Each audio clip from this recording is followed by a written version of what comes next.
এবার ভারতের উপর নিষেধাজ্ঞা জারির ইঙ্গিত দিয়েছে যুক্তরাষ্ট্র। ইরানের চাবাহার বন্দর নিয়ে চুক্তি করায় ভারতকে এমন হুঁশিয়ারি দিল যুক্তরাষ্ট্র। স্থানীয় সময় সোমবার ওয়াশিংটনের পক্ষ থেকে সাফ জানিয়ে দেওয়া হয়, কোনো দেশ যদি ইরানের সঙ্গে বাণিজ্যিক সম্পর্ক রাখে তাহলে তাদের উপর নিষেধাজ্ঞা চাপানো হতে পারে। বন্দর নিয়ে ইরানের সঙ্গে ভারতের চুক্তির বিষয়টি তুলে ধরে এক সাংবাদিকের প্রশ্নের জবাবে এসব তথ্য জানান মার্কিন পররাষ্ট্র মন্ত্রণালয়ের মুখপাত্র বেদান্ত প্যাটেল। সংবাদ সম্মেলনে ভারত ইরান চুক্তি নিয়ে প্রশ্ন করা হলে বেদান্ত সাফ জানিয়ে দেন, বিষয়টি আমরা জানি। আমরা চাই ভারত সরকারের পররাষ্ট্র মন্ত্রণালয় ইরানের সঙ্গে তাদের পররাষ্ট্র নীতি নিয়ে আমাদের বিস্তারিত জানাক। ইরানের সঙ্গে তাদের দ্বিপাক্ষিক সম্পর্ক, চাবাহার বন্দর সংক্রান্ত চুক্তি সবকিছু নিয়েই ভারতের কথা বলা উচিত। বেদান্ত আরো বলেন, ইরানের উপর দীর্ঘদিন ধরে নিষেধাজ্ঞা বজায় রেখেছে যুক্তরাষ্ট্র। তাছাড়া কোনো দেশ যদি ইরানের সঙ্গে বাণিজ্যিক সম্পর্ক রাখে তাহলে ওইসব দেশের ওপরেও মার্কিন নিষেধাজ্ঞা পড়তে পারে। নাম উল্লেখ না করে ভারতকে সতর্ক করে বেদান্ত বলেন,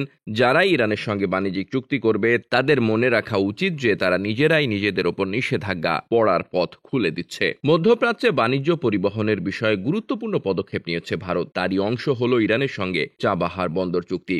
ভারতের নৌপরিবহন ও বন্দর মন্ত্রী সর্বানন্দ সোনোয়ালে চুক্তির জন্য ইরান গিয়েছিলেন। সোমবার ভারতের নৌ মন্ত্রণালয় জানায়, ইন্ডিয়ান পোর্টস গ্লোবাল লিমিটেড ও ইরানের port and maritime organisation Chabahar বন্দরের উন্নয়নের জন্য একটি দীর্ঘমেয়াদী চুক্তি স্বাক্ষর করেছে। ইরানের সড়ক ও নগর উন্নয়ন মন্ত্রী মেহরদাদ বজরপাস জানিয়েছেন, চুক্তির অধীনে চাবাহার বন্দরের উন্নয়নে আইপিজিএল অতিরিক্ত $25 কোটি অর্থায়নের পাশাপাশি $12 কোটি বিনিয়োগ করবে। ভারতের পররাষ্ট্রমন্ত্রী এস জয়শঙ্কর বলেছেন, চুক্তিটি ইরানি বন্দরটিতে বড় বিনিয়োগের পথ খুলে দেবে।